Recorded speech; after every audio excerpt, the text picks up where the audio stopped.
Assalamualaikum warahmatullahi wabarakatuh. Kami di sini dari kelompok 2 akan menyampaikan materi mengenai the self in interpersonal communication atau pembentukan diri dalam komunikasi interpersonal. Saya sendiri Zarotuni Samadani dan juga ada kedua teman saya yaitu Dita Indasari serta Laila Fitri. Baik, langsung saja saya akan menyampaikan materi pada kesempatan kali ini. Yang pertama itu mengenai 3 dimensi diri, yang kedua itu pengungkapan diri, dan yang ketiga itu ada kecemasan komunikasi.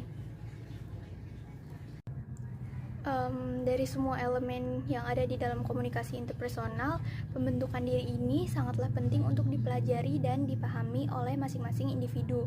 Mengapa sih penting banget untuk kita mempelajarinya?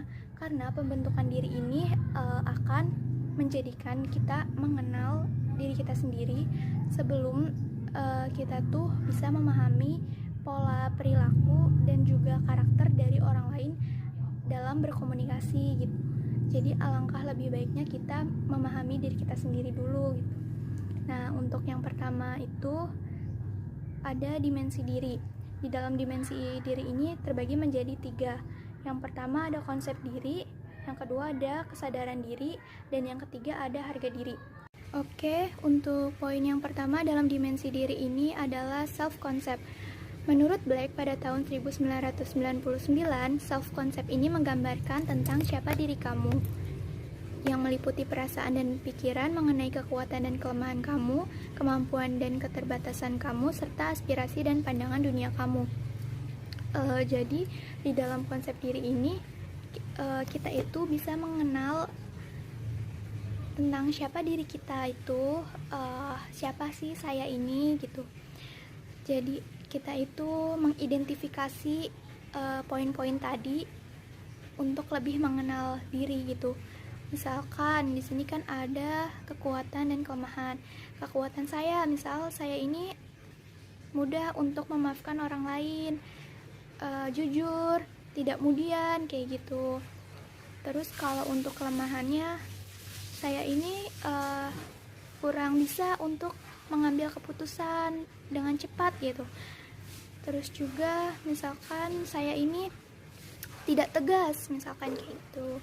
Untuk yang kemampuan dan keterbatasan, misalnya seseorang jago dalam bidang matematika. Nah, jadi ketika orang lain bertanya tentang hitung-hitungan gitu, dia bisa menjawabnya dengan cepat. Untuk keterbatasan, misalnya seseorang ini tidak suka dalam pelajaran bahasa Inggris misalnya gitu. Nah, jadi dia itu agak sulit untuk berkomunikasi dengan orang lain dalam bahasa Inggris, jadi sulit mencernanya gitu. Nah, kalau untuk aspirasi dan pandangan, nah aspirasi itu kayak misalnya apa sih harapan-harapan kita ke depannya, apa sih yang ingin kita raih gitu. Kalau untuk pandangan, misalnya ada suatu masalah, nah gimana sih cara kita menyelesaikan masalah itu, kayak apa sih pandangan kita terhadap satu masalah itu. Self-concept atau konsep diri ini setidaknya berkembang dari 4 sumber. Yang pertama itu ada citra kamu yang dimiliki orang lain dan yang mereka ungkapkan kepadamu. Yang kedua, perbandingan yang kamu buat antara dirimu dan orang lain. Yang ketiga itu ada ajaran budayamu. Dan yang keempat, cara kamu menafsirkan dan mengevaluasi pikiran dan perilaku kamu sendiri. Nah, 4 poin ini akan saya bahas pada slide selanjutnya. Pertama, other image of you. Jadi gimana sih orang lain itu melihat diri kita. Terus gimana juga orang lain itu mengungkapkannya kepada kita. Nah, itu tuh ada konsepnya menurut Charles Horton Coley tentang looking glass self, yang berarti melihat gambar dirimu yang diungkapkan oleh orang lain melalui cara mereka memperlakukanmu dan bereaksi terhadap kamu. Misalnya gini, kita itu punya teman yang dimana seseorang itu dianggap lucu gitu sama teman yang lain gitu, sama orang lain. Nah, jadi si orang tersebut akan akan selalu melucu gitu, akan selalu membuat orang tertawa gitu. Itu anggapan dari orang lain tentang dirinya. yaitu looking glass self, seperti itu. Jadi kita itu dapat mengetahui karakter dari diri kita yang diungkapkan dari orang lain, seperti halnya yang tadi saya contohkan. Orang yang dianggap lucu itu akan selalu melucu gitu, karena dia itu menanamkan pikiran di dalam dirinya bahwa dia itu lucu gitu. Jadi ketika kita telah mengenal dekat orang lain, maka orang lain itu secara tidak sadar akan merefleksikan perilaku mereka terhadap gambaran dari diri kita. Kayak misalnya tadi, seseorang yang melucu itu dia kan akan selalu ditertawakan oleh orang lain. Berarti citra positif yang ada di dalam diri dia itu bisa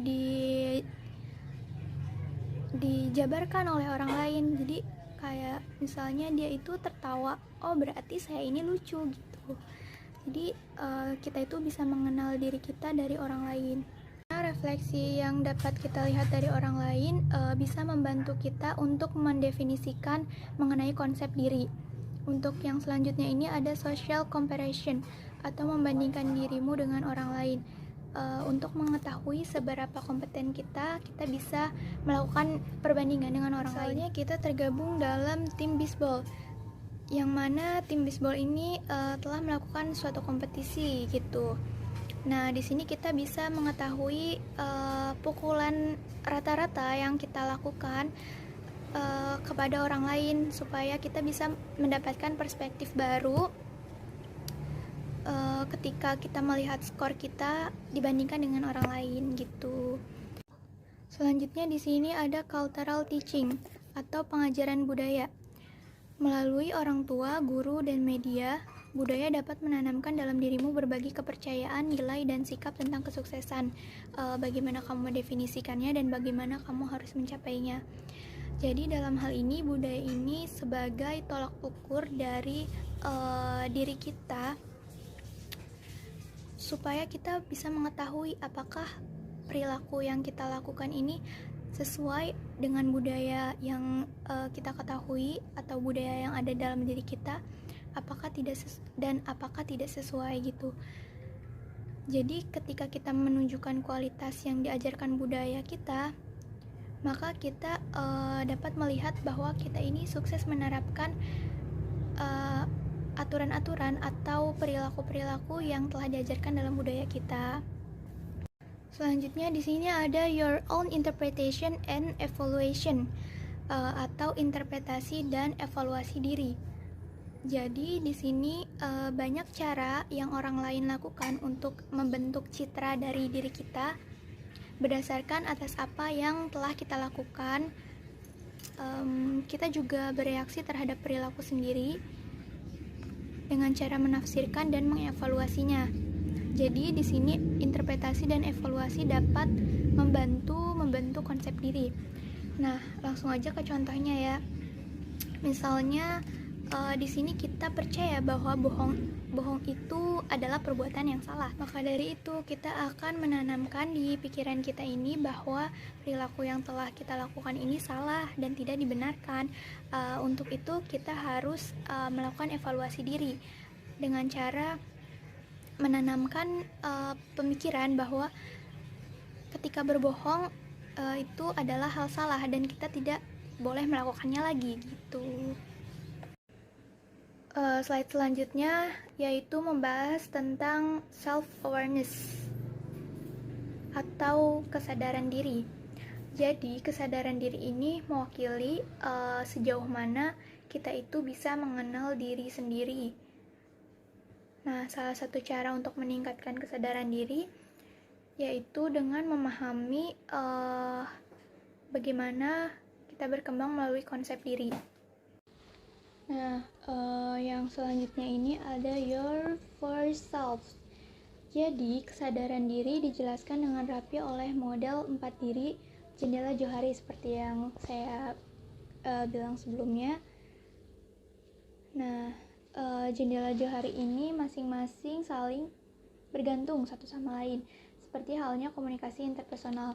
Jadi meskipun 4 daerah ini memang berbeda, tetapi keempatnya ini memiliki keterkaitan antara satu dengan yang lainnya gitu.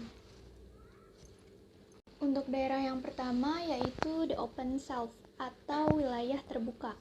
Wilayah terbuka ini mewakili semua informasi, perilaku, sikap, keinginan, motivasi, dan gagasan yang kita dan orang lain itu ketahui.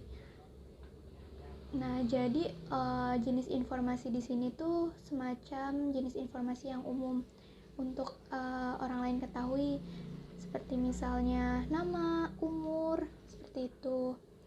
Terus untuk komunikasi terbuka ini atau the open self ini, dia itu tergantung pada sejauh mana kamu membuka diri kepada orang lain dan kepada diri sendiri.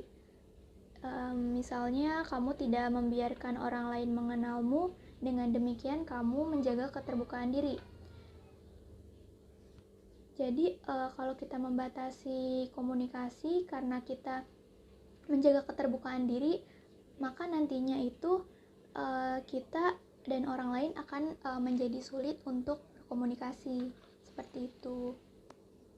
Nah, yang selanjutnya ini ada the blind self atau wilayah buta. Maksudnya wilayah buta di sini, jadi semua hal tentang diri kita yang orang lain tahu, tetapi kita sendiri tidak tahu gitu. Kayak misalnya kebiasaan kita saat ngobrol dengan orang lain, misalnya kita sering garuk-garuk hidung misalnya kayak gitu. Nah, itu kan kita secara tidak sadar tidak mengetahui hal tersebut, tetapi orang lain mengetahuinya gitu. Nah, jadi ketika seseorang ini berbicara dengan kita yang memang dia sudah terbiasa melakukan tatapan yang sinis meskipun tidak ada alasan yang jelas gitu kenapa dia sinis ketika berbicara dengan kita. Nah, kita tuh bisa mengingatkan dia bahwa ketika berbicara tatapannya itu sinis, dan alangkah lebih baiknya jika dia tidak seperti itu. Nah, hal tersebut dapat mengurangi wilayah buta pada diri seseorang karena kita telah memberitahu apa yang sebenarnya mereka sendiri tidak tahu. Selanjutnya di sini ada the hidden self atau wilayah tersembunyi yang berisi tentang segala hal yang kita ketahui tentang diri sendiri dan orang lain yang kita jaga rahasianya. Nah, dalam interaksi apapun, bidang ini mencangkup semua yang tidak ingin kamu ungkapkan, apakah itu relevan atau tidak relevan dalam percakapan. Jadi di sini itu seperti rahasia orang lain dan rahasia diri kita yang tidak kita ungkapkan. Karena dalam interaksi apapun, bidang ini mencangkup semua yang tidak ingin kamu ungkapkan. Jadi the hidden self ini benar-benar menjaga apapun seperti rahasia antara diri sendiri dan orang lain, dan itu tidak boleh sampai terungkap gitu. Nah, slide selanjutnya ini membahas tentang increasing self-awareness atau cara untuk meningkatkan kesadaran diri. Nah, di dalam meningkatkan kesadaran diri ada beberapa cara yang dapat dilakukan, seperti bertanya pada diri sendiri mengenai diri kita, terus mendengarkan orang lain, secara aktif mencari informasi tentang dirimu, lalu lihat dirimu yang berbeda dan tingkatkan keterbukaan dirimu. Langsung saja membahas pada poin yang pertama, yaitu ask yourself about yourself. Nah, cara untuk bertanya pada diri sendiri tentang diri sendiri adalah dengan mengambil tes informal Who am I? Jadi di dalam tes ini dapat diterapkan oleh individu untuk dapat mengetahui dirinya sendiri dengan segala kelebihan dan kekurangan yang dimilikinya, sehingga individu tersebut mampu menyesuaikan diri terhadap beberapa situasi. Untuk poin yang selanjutnya ini ada liste to others. Nah, jadi dalam hal ini kamu dapat banyak belajar tentang dirimu dengan melihat dirimu seperti apa yang mereka katakan. Nah, karena secara tidak sadar orang lain itu akan terus memberikan umpan balik yang kamu butuhkan untuk meningkatkan kesadaran diri. Nah, dalam setiap interaksi antar pribadi atau dalam komunikasi interpersonal, setiap orang dapat berkomentar tentang kamu dengan caranya masing-masing, mengenai apa yang kamu lakukan, apa yang kamu katakan, bagaimana penampilanmu, dan lain sebagainya. Actively seek information about yourself. Jadi kita secara aktif mencari informasi tentang diri kita untuk mengurangi wilayah buta yang ada di dalam diri kita. Jadi dalam hal ini kita bisa bertanya kepada orang lain tentang diri kita. Tetapi dalam hal ini kita tidak perlu mencari informasi dari sembarang orang, karena orang yang belum atau orang yang tidak terlalu dekat dengan kita, mereka belum bisa menilai diri kita dengan tepat, seperti itu. Nah, kita bisa menggunakan situasi sehari-hari untuk mendapatkan informasi tentang diri kita. Misalkan kita bertanya kepada orang lain, apakah saya cukup tegas ketika meminta kenaikan gaji? Tuh. Nanti orang lain tuh akan merespon balik tentang diri kita yang secara tidak sadar mereka mengungkapkan kebenaran tentang diri kita yang sebelumnya kita tidak pernah ketahui. Yang mana hal tersebut dapat mengurangi wilayah buta yang ada di dalam diri kita. Selanjutnya ada see your different selves. Jadi dalam ini kita bisa melihat perbedaan dirimu. Setiap teman dan kerabatmu memandang secara berbeda. Berlatihlah melihat diri sendiri seperti halnya orang lain berinteraksi denganmu. Sebagai permulaan, bayangkan bagaimana kamu terlihat oleh ibu, ayah, guru, sahabat, orang asing, dan yang duduk berdampingan di bus, majikan, ataupun anak tetangga. Dan yang terakhir dalam meningkatkan kesadaran diri ada increase your open self atau meningkatkan keterbukaan dirimu. Jadi ketika kita meningkatkan keterbukaan dan mengungkapkan diri kita kepada orang lain, kita berarti mengungkapkan diri kepada diri sendiri. Nah, dengan bantuan umpan balik dari orang lain, kita bisa mendapatkan lebih banyak wawasan. Dalam slide selanjutnya ini ada self-esteem atau harga diri. Nah, harga diri ini merupakan nilai yang kita tempatkan pada diri sendiri. Jadi di dalam self-esteem ini kita bisa lebih efektif di sekolah, dalam hubungan interpersonal, dan dalam karir. Di dalam slide ini juga ada beberapa saran yang dapat dilakukan untuk meningkatkan harga diri. Yang pertama itu ada attack your self-destructive beliefs. Jadi di sini kita menghadapi anggapan yang dapat merusak dirimu. Nah, anggapan yang ada di sini atau yang dimaksudkan di sini itu merupakan anggapan yang tidak realistis. Nah, anggapan yang tidak realistis di sini itu seperti anggapan untuk menjadi sempurna, anggapan untuk menjadi kuat, anggapan untuk bisa menyenangkan orang lain gitu. Nah, kenapa sih disebut tidak realistis? Contohnya kita mengambil dari poin anggapan untuk menyenangkan ya. Nah, kita sebagai manusia tidak bisa menyenangkan manusia lain gitu.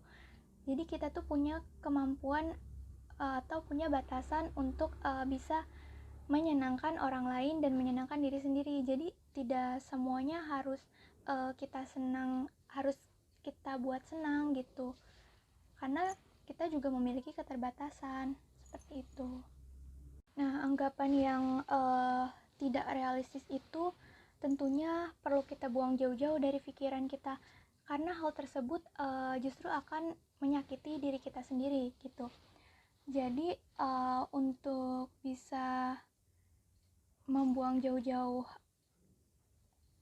anggapan yang tidak realistis tadi, ada beberapa langkah di sini. Yang pertama itu kepercayaan kita untuk bisa menghilangkannya. Terus yang kedua ada kepercayaan di atas yang tidak realistis dan dapat merugikan diri sendiri. Jadi kita harus mempercayai bahwa anggapan-anggapan yang kurang realistis ini dapat merugikan diri kita sendiri. Dan langkah yang ketiga adalah berikan izin gagal kepada dirimu.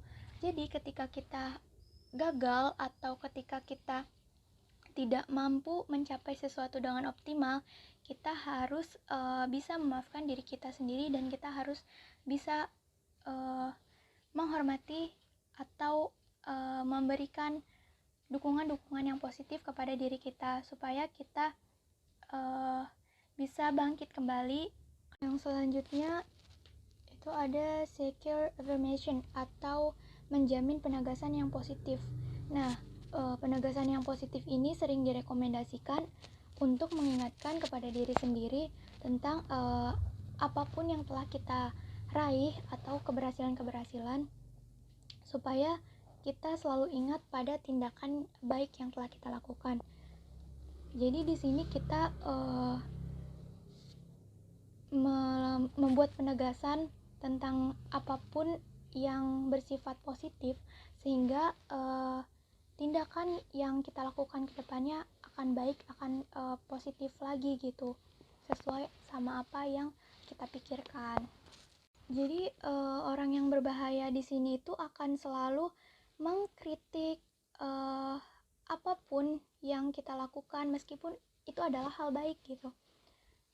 Jadi dia tuh akan selalu mencari tahu, akan selalu mengungkapkan kesalahan-kesalahan kita terhadap suatu hal.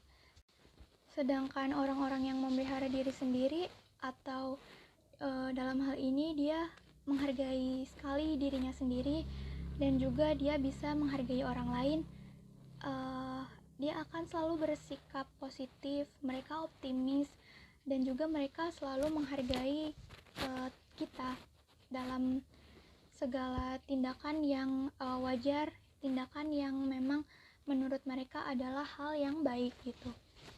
Nah, untuk yang terakhir dalam meningkatkan harga diri ada work on projects that will result in success. Jadi kerjakanlah project yang dapat menghasilkan kesuksesan. Karena kesuksesan di sini akan membantu meningkatkan harga diri seseorang. Yang mana jika kesuksesan seseorang ini bisa diraih, maka kesuksesan lainnya ini akan mengikuti orang tersebut gitu. Nah, sekian penjelasan mengenai dimensi diri yang disampaikan oleh saya. Assalamualaikum warahmatullahi wabarakatuh. Nama saya Laila Fitri. Di sini saya akan menjelaskan mengenai self disclosure atau dalam bahasa Indonesia berarti pengungkapan diri. Bentuk komunikasi interpersonal yang paling penting yang dapat kita lakukan ialah berbicara tentang diri kita atau disebut dengan pengungkapan diri. Pengungkapan diri ialah mengkomunikasikan informasi tentang diri kita kepada orang lain. Ini melibatkan beberapa informasi mengenai nilai, keyakinan, dan keinginan Anda, perilaku Anda, serta kualitas maupun karakteristik diri Anda. Pengungkapan diri juga dapat dilakukan secara nonverbal seperti contoh mengenakan kemeja dengan slogan-slogan yang mengungkapkan masalah politik, atau dapat melibatkan reaksi diri terhadap perasaan orang lain. Misalnya, ketika Anda memberitahu teman Anda bahwa Anda menyesal ketika dia dipecat. Pengungkapan diri terjadi dalam semua bentuk komunikasi, bukan hanya antar pribadi saja, seringkali terjadi dalam pengaturan kelompok kecil, pidato publik, dan di acara talk show televisi. Dalam kelompok obrolan misalnya, banyak pengungkapan diri berlangsung seperti halnya ketika seseorang mengungkapkan diri mereka dalam email pribadi dan dalam pengiriman newsgroup dan lain sebagainya. Bahkan, sebuah penelitian menemukan bahwa pengungkapan diri secara timbal balik terjadi lebih cepat dan pada level online yang lebih tinggi dibanding interaksi tatap muka. Selanjutnya ada influence on self-disclosure. Di antara faktor-faktor yang paling penting adalah siapa Anda, budaya Anda, jenis kelamin Anda. Siapa Anda memudahkan Anda bergaul dengan orang-orang ekstrovert, mengungkapkan diri lebih dari orang-orang yang kurang ramah dan lebih introvert. Jadi orang-orang ekstrovert itu lebih banyak mengungkapkan dirinya kepada orang lain dibanding seorang introvert. Orang-orang yang khawatir tentang berbicara secara terbuka juga mengungkapkan diri lebih sedikit daripada mereka yang lebih nyaman berkomunikasi dengan orang-orang yang berkompeten dan mereka yang memiliki harga diri tinggi terlibat dalam pengungkapan diri lebih dari orang-orang yang kurang kompeten dan mereka yang memiliki harga diri rendah. Mungkin orang yang kompeten memiliki kepercayaan diri yang lebih besar dan hal-hal yang lebih positif untuk diungkapkan. Kepercayaan diri mereka mungkin membuat mereka lebih bersedia mengambil resiko kemungkinan reaksi negatif dari orang lain. Jadi seorang ekstrovert maupun orang yang berkompeten sudah siap menerima reaksi negatif dari orang lain atas pengungkapan dirinya. Budaya, contohnya yaitu orang-orang di Amerika Serikat misalnya mengungkapkan diri lebih dari yang mereka lakukan di Inggris, Jerman, Jepang, ataupun Puerto Rico. Selanjutnya ada jenis kelamin atau perbedaan gender. Dalam pengungkapan diri menekankan kepada keengganan seorang pria untuk mengungkapkan atau berbicara tentang dirinya lebih banyak daripada seorang wanita. Pengecualian penting terjadi ketika pertemuan awal seorang pria dengan wanita di mana seorang pria akan mengungkapkan secara lebih intim daripada wanita, mungkin untuk mengendalikan perkembangan hubungan. Selanjutnya ada rewards of self-disclosure, di mana pasangan atau kelompok dua orang adalah kelompok yang paling ramah untuk pengungkapan diri. Dengan satu orang pendengar, Anda dapat memperhatikan respon dengan cermat daripada dengan beberapa orang pendengar, karena ketika dengan beberapa orang pendengar, Anda akan mendapatkan beragam pendapat sehingga membuat Anda kebingungan. Kadang-kadang justru lebih banyak pengungkapan diri itu terjadi di dalam hubungan sementara dibanding dengan hubungan permanen. Misalnya antara orang asing di kereta atau pesawat, semacam keintiman dalam penerbangan. Selanjutnya lagi ada dangers of self-disclosure, di mana ketika Anda terlalu berlebihan untuk mengungkapkan diri justru akan menjadi sebuah ancaman terhadap diri Anda sendiri, dan itu sering terjadi di dalam pekerjaan. Semakin Anda mengungkapkan diri tentang diri Anda kepada orang lain, semakin banyak bidang kehidupan yang diketahui oleh orang lain dan kemungkinan akan ada serangan dari orang lain yang tidak suka terhadap Anda.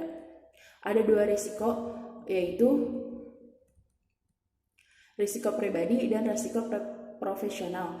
Risiko pribadi jika Anda mengungkapkan sendiri aspek kehidupan Anda yang sangat bervariasi dan nilai orang-orang kepada siapa Anda mengungkapkannya. Anda bahkan tidak akan mengalami penolakan bahkan oleh teman dan anggota keluarga dekat. Selanjutnya ada risiko profesional, di mana mengungkapkan pandangan atau sikap politik terhadap kelompok agama atau ras yang berbeda dapat menciptakan masalah pada pekerjaan, seperti mengungkapkan masalah kesehatan seperti menjadi HIV positif. Selanjutnya ada guidelines for self-disclosure, sebuah pedoman untuk membuat pengungkapan diri. Pengungkapan diri sangatlah penting dilakukan bagi setiap orang. Untuk itu diperlukan sebuah pedoman. Pedoman di sini dapat membantu untuk memutuskan apakah dan bagaimana cara mengungkapkan, menanggapi pengungkapan yang dilakukan oleh para pendengar, dan menolak tekanan untuk pengungkapan diri. Pengungkapan diri tidak boleh digunakan untuk menghukum diri sendiri, mungkin karena perasaan bersalah atau konflik yang tak terselesaikan. Jangan didorong meskipun mungkin ada alasan hukum atau etika tertentu untuk mengungkapkan secara umum. Jika Anda tidak ingin mengungkapkannya, Anda tidak harus melakukannya. Jangan didorong untuk mengungkapkan karena orang lain melakukannya atas karena Anda diminta melakukannya. Mungkin cukup sekian dari saya. Akan dilanjutkan oleh Dita Indasari. Assalamualaikum warahmatullahi wabarakatuh. Assalamualaikum warahmatullahi wabarakatuh. Nama saya Dita Indasari, saya dari kelompok 2 akan menjelaskan tentang communication apprehension. Kecemasan komunikasi adalah variabel yang paling sering diteliti dalam bidang komunikasi antar pribadi. Jika kita mengetahui banyak masalah yang dimiliki oleh orang-orang, ada beberapa hal yang bisa kita lakukan. Yang pertama adalah lihat sifat kecemasan komunikasi tersebut, jelaskan, pertimbangkan faktor apa yang mempengaruhi tingkat kecemasan tersebut. Yang kedua, dapat melihat beberapa pemahaman berdasarkan teori sehingga kita dapat mengendalikannya dengan efektif. Hal ini akan terbukti jika kita melakukan self-test. Yang pertama adalah how apprehensive are you? Di sini terdapat 6 kuesioner. Yang pertama adalah saat berpartisipasi dalam percakapan dengan seorang kenalan baru, saya merasa sangat gugup. Yang kedua, saya tidak takut berbicara dalam percakapan. Yang ketiga, biasanya saya sangat tegang dan gelisah dalam percakapan. Yang keempat, biasanya saya sangat tenang dan santai dalam percakapan. Yang kelima, saat berbicara dengan seorang kenalan baru, saya merasa sangat santai. Yang keenam, saya takut berbicara dalam percakapan. Untuk menjawab pertanyaan tersebut, terdapat 5 skala. Yang pertama, sangat setuju. Yang kedua, setuju. Yang ketiga, ragu-ragu. Yang keempat, tidak setuju. Yang kelima, sangat tidak setuju. Lalu selanjutnya adalah ada how did you do. Di sini adalah untuk menghitung skor. Yang pertama, mulailah dengan angka 18 sehingga Anda tidak berakhir dengan angka negatif. Yang kedua, ke-8 tambahkan skor Anda untuk item 2, 4, dan 5. Yang ketiga, kurangi skor Anda untuk item 1, 3, dan 6 dari total langkah kedua. Yang terakhir, yang keempat adalah hasilnya. Semakin tinggi skor, semakin besar ketakutan Anda. Skor di atas 18 menunjukkan kecemasan tertentu. Lalu selanjutnya adalah what will you do, yaitu untuk mengidentifikasi situasi yang tidak bersifat pribadi yang menimbulkan ketakutan besar dalam diri kita, dan faktor apa yang dapat kita identifikasi pada peningkatan kecemasan, lalu apa yang kita lakukan untuk mengurangi faktor kecemasan tersebut. Selanjutnya ada the nature of communication apprehension, atau sifat dalam kecemasan komunikasi. Ketakutan dan rasa malu dalam komunikasi, atau biasa dikenal juga dengan keengganan untuk berkomunikasi, demam panggung, atau memilih sikap diam. Dan sikap diam yaitu mengacu pada kecemasan tentang interaksi. Kita mengalami beberapa tingkat kecemasan yang berbeda. Beberapa orang ada yang merasa sangat khawatir dan menjadi tidak mampu dalam situasi komunikasi, seperti ketika kita sedang berada di dalam suatu lingkup masyarakat. Otomatis ketika kita sedang berada di tengah-tengah lingkungan masyarakat, pasti akan ada timbulnya interaksi ataupun komunikasi yang akan dilakukan. Tetapi karena di sini tingkat kecemasan kita terlalu tinggi dan tadi rasa malu dan keengganan untuk berkomunikasi kita tuh tinggi, akan munculnya rasa kayak kita tuh jadinya takut dihina, terus takutnya salah dan malu, padahal kita tuh belum mencoba untuk memulai suatu interaksi tersebut. Tapi karena rasa kecemasan kita udah terlalu tinggi ya, dan udah terlalu takut, jadi yang ada tuh malah jadinya kayak nggak usah jadi ngomong deh, nanti takutnya malah dihina, takutnya malah dicela. Padahal tuh nggak seperti itu kalau kita belum mencoba untuk melakukan komunikasi tersebut. Tetapi rasa kecemasan itu malah mempengaruhinya terlalu banyak. Lalu selanjutnya ada apprehensive behaviors, atau perilaku cemas di dalam komunikasi. Biasanya ini adalah penurunan frekuensi dalam komunikasi yang jadi karena kita terlalu cemas di sini. Ketika kita diajak untuk berpartisipasi dalam interaksi, kita malah cenderung enggan untuk berpartisipasi ataupun lebih memilih untuk tidak sama sekali ikut dalam interaksi tersebut. Di sini terdapat beberapa faktor yang akan membantu meningkatkan pemahaman dan kendali atas kecemasan diri sendiri. Yang pertama adalah tingkat evaluasi. Jadi di tingkat evaluasi ini, semakin kita memahami situasi di mana kita dievaluasi, maka pemahaman kita akan bertambah karena kita mendapatkan evaluasi dari situasi ini. Lalu yang kedua adalah status bawahan. Status bawahan itu adalah ketika kita merasa bahwa seorang lain adalah komunikator kita yang lebih baik ataupun yang lebih paham daripada kita, maka kita membuat pemahaman kita akan semakin meningkat dari pengetahuan yang diberikan oleh orang yang lebih tahu, orang yang kita anggap lebih tahu daripada kita. Lalu selanjutnya ada tingkat perhatian. Tingkat perhatian ini ketika kita menjadi suatu pusat perhatian. Contohnya itu kayak misalkan pidato. Ketika kita pidato, maka audiens akan fokus kepada kita dan kita akan menjadi pusat perhatian. Maka ketika kita menjadi pusat perhatian, itu kecemasan kita akan meningkat, karena banyak audiens yang ngeliatin ke kita karena kita akan pidato di depan gitu loh. Lalu selanjutnya ada tingkat ketidakpastian. Ketika sedang berada di situasi yang baru, tidak dapat diprediksi dan kita tidak tahu seperti apa orang yang berada di dalam situasi tersebut, yang berada sama dengan kita. Jadi kita merasa cemas dan malu untuk melakukan interaksi dengan orang lain karena ketidakpastian ini tempat yang baru kita kunjungi dan kita nggak tahu orang-orang itu kayak apa. Lalu selanjutnya ada tingkat ketidaksamaan. Tingkat ketidaksamaan itu adalah ketika merasa memiliki sedikit tingkat kesamaan dari pendengar kita. Jadi kita merasa cemas karena pendengar kita mungkin atau lawan bicara kita tuh memiliki tingkat kesamaan yang sedikit dari kita, jadi kita merasa cemas. Lalu selanjutnya adalah keberhasilan dan kegagalan sebelumnya. Nah, di sini adalah pengalaman dalam situasi yang sama sangat mempengaruhi cara kita merespon yang baru. Seperti misalnya kita tuh melamar pekerjaan. Nah, kan melamar pekerjaan nih, terus keberhasilannya adalah kita diterima di tempat kerjaan tersebut. Tapi setelah kita kerja di tempat tersebut, kelamaan tuh kayak nggak cocok, terus bosen. Nah, akhirnya berhenti. Nah, setelah berhenti, kita mau ngelamar pekerjaan lagi di tempat yang baru. Nah, di tempat yang baru itu kan kita harus nunggu kan. Nah, itu kayak masih nggak tahu kita diterima atau belum. Oh, ternyata kita nggak terima, berarti kita gagal di dalam pekerjaan yang kedua. Jadi situasinya itu kayak kita ngelamar kerjaan yang pertama tuh berhasil, tapi kita bosen, akhirnya kita gagal untuk di pekerjaan yang kedua. Seperti itu. Lalu yang terakhir adalah kurangnya keterampilan dan pengalaman komunikasi.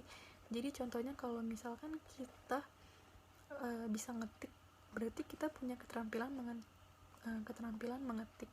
Nah, di sini juga misalkan kita bisa komunikasi, kita punya keterampilan komunikasi yang baik. Nah, itu jadi bisa ketika kita punya keterampilan, terus kita mencoba sesuatu hal yang baru, nah kita punya pengalaman yang baru. Tapi di sini adalah kalau misalkan, jadi kita nggak merasa cemas, tapi kalau kita nggak punya keterampilan apa-apa, keterampilan kita kurang, lalu akan meningkatkan kecemasan kita akan meningkat gitu, karena kita merasa kita nggak bisa apa-apa dan nggak punya keterampilan apa-apa. Selanjutnya ada culture and communication apprehension. Kecemasan, rasa malu, dan keinginan untuk berkomunikasi bervariasi dari satu budaya ke budaya lain. Nah, di sini ada siswa Mikronesia juga menunjukkan tingkat rasa malu yang tinggi dalam penelitian ini, dan Puerto Rico melaporkan yang terendah. Namun, penelitian lain menemukan kesamaan antara budaya yang berbeda. Misalnya, orang Argentina dan Amerika menunjukkan tingkat ketakutan yang sama. Nah, berarti di sini adalah budaya mempengaruhi komunikasi kita. Lalu selanjutnya ada Theories of Communication Apprehension Management. Teori yang ada dalam kecemasan komunikasi. Terdapat 3 teori, yaitu yang pertama adalah cognitive restructuring, itu bahwa keyakinan yang tidak realistis akan menimbulkan ketakutan dan kegagalan karena sesuatu tujuan yang tidak dapat dicapai. Jadi rasa kecemasan kita tuh meningkat karena kita merasa nggak bisa mencapai sasaran-sasaran yang tinggi gitu, sasaran yang misalnya tinggi yang pengen kita capai, tapi kita merasa nggak bisa, dan kita yang sebelum dicapai tuh kita malah cemas duluan, jadi kita merasa tuh kayak nggak bisa sama sekali ngelakuin itu. Nah itu malah menimbulkan kecemasan yang tinggi, lalu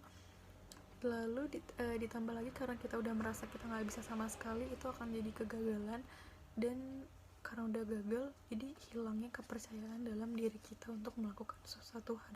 Padahal kalau kita bisa lebih mengendalikannya, pasti nggak akan gagal dan nggak akan kehilangan percaya diri. Lalu yang kedua ada systematic desensitization.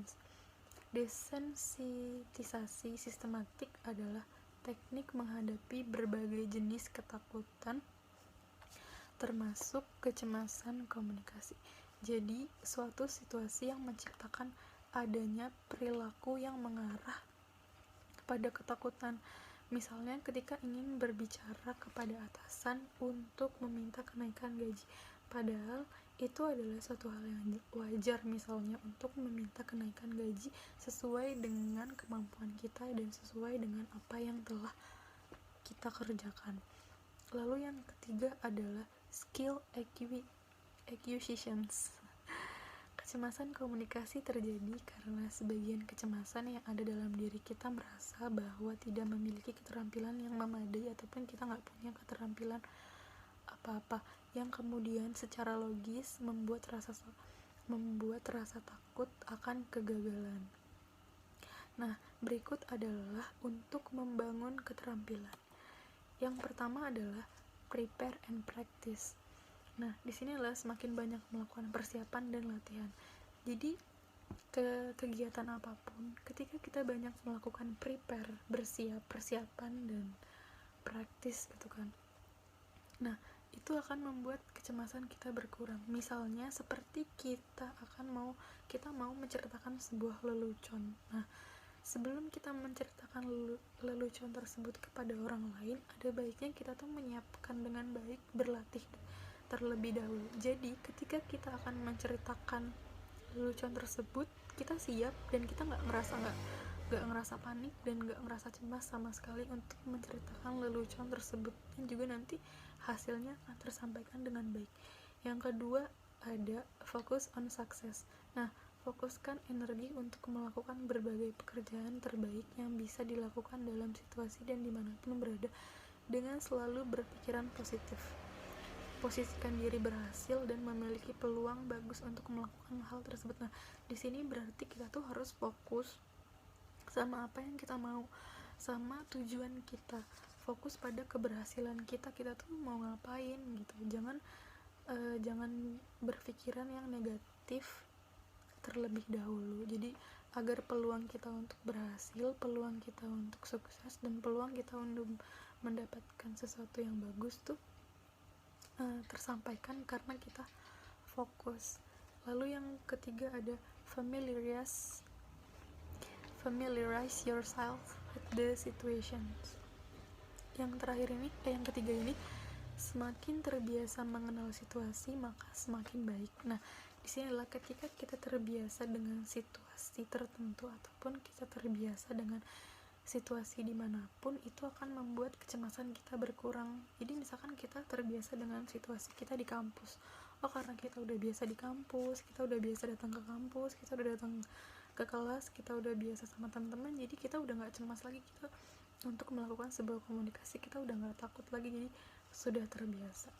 Lalu nih, yang terakhir ada relax ini, kecemasan akan semakin berkurang ketika secara fisik dan mental merasa lebih santai. Jadi ketika kita ingin mengungkapkan sesuatu, misalkan kita ingin bertanya perkuliahan atau apapun, nah tapi karena kita merasanya kita relax, jadi kita bisa mengungkapkannya dengan baik. Kalau misalkan kita nggak relax atau kita ngerasa aduh takut nih, deg-degan terus deh, takut nanti bener nggak ya pertanyaan gue, itu malah kecemasan kita akan malah semakin bertambah. Malah yang kita mau nanya apa jadi bingung, yang seharusnya kita nanya bener malah kemana-mana. Tapi kalau kita punya relax di sini, secara fisik dan mental kita akan merasa lebih santai, dan apa yang ingin kita tanyakan pun juga tersampaikan dengan baik. Sekian dari saya. Kurang lebihnya mohon maaf apabila ada kata-kata yang kurang jelas dan kurang tersampaikan. Wassalamualaikum warahmatullahi wabarakatuh.